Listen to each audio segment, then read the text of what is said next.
ಜಿ5 app download ಮಾಡಿ ಮತ್ತು ಸಂಪೂರ್ಣ ಸಂಚಿಕೆಗಳನ್ನು ಉಚಿತವಾಗಿ ನೋಡಿ.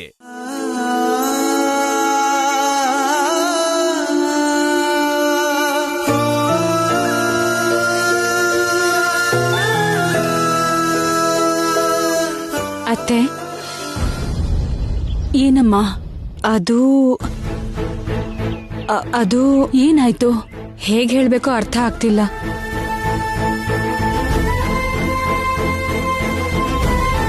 ಮ್ಯೂಸಿಕ್ ಥೆರಪಿಯಿಂದ ತಾತಂಗೆ ಮೂಮೆಂಟ್ ಬಂತು ಅಂತ ನಾವೆಲ್ಲ ಖುಷಿ ಪಡ್ತಿದ್ವಲ್ಲ? ಹೌದು, ಹೀಗೆ ದಿನ ಮ್ಯೂಸಿಕ್ ಥೆರಪಿ ಮಾಡಿಸಿದ್ರೆ ತಾತ ಎದ್ ಕೂತ್ಕೋತಾರೆ ಅಂತ ಆಸೆ ಪಡ್ತಿದ್ವಲ್ಲ? ಹೌದು, ಆದ್ರೆ ನಮ್ಮ ಆಸೆ ನಿರಾಸೆ ಆಗೋ ಥರ ಇದೆ ಅತ್ತೆ. ಯಾಕೆ? ನನ್ ಜೊತೆ ಬನ್ನಿ ಅತ್ತೆ.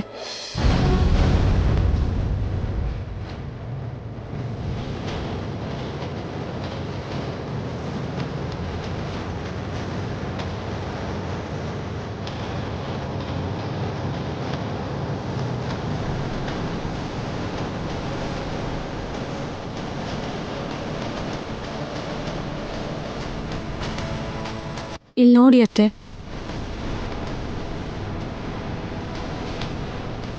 ಏನು ಇವಳು ಹೀಗ್ ನಡುಕ್ತಿದ್ದಾಳೆ? ಜ್ವರ ಬಂದಿದೆ ಅತ್ತೆ. ಬೆಳಗಿನ ಜಾವದಲ್ಲಿ ಮ್ಯೂಸಿಕ್ ಥೆರಪಿಗೆ ಹಾಡ್ದಾಗಿಂದಾನು ಹೈ ಟೆಂಪರೇಚರ್ ಇದೆಯಂತೆ ಅತ್ತೆ. ಹೀಗೆ ನಡುಕ್ತಾ ಕಣ್ಣು ಕೂಡ ಬಿಡೋಕಾಗ್ದೆ ಮಲಗಿದಾಳೆ. ಹೌದಾ ಪಾಪ?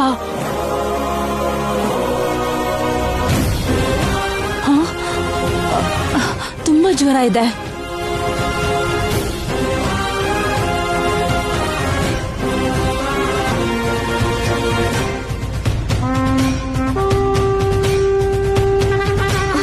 ಅಬ್ಬಾ, ನಿಜವಾಗ್ಲೂ ಜ್ವರ ಬಂದಿದೆಯಲ್ಲ?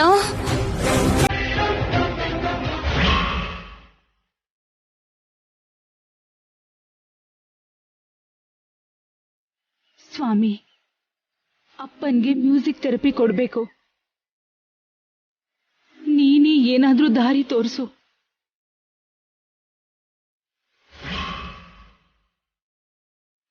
ಏನಾಯ್ತು ಮಮ್ಮಿ? ಏನಾಯ್ತಕ್ಕ? ರೂಪಾರಾಣಿಗೆ ಜ್ವರ ಬಂದಿದೆ. ರೂಪಾರಾಣಿಗೆ ಜ್ವರ ಬಂದಿದ್ಯಾ? ಸಡನ್ ಆಗಿ ಹೇಗ್ ಜ್ವರ ಬಂತಕ್ಕ?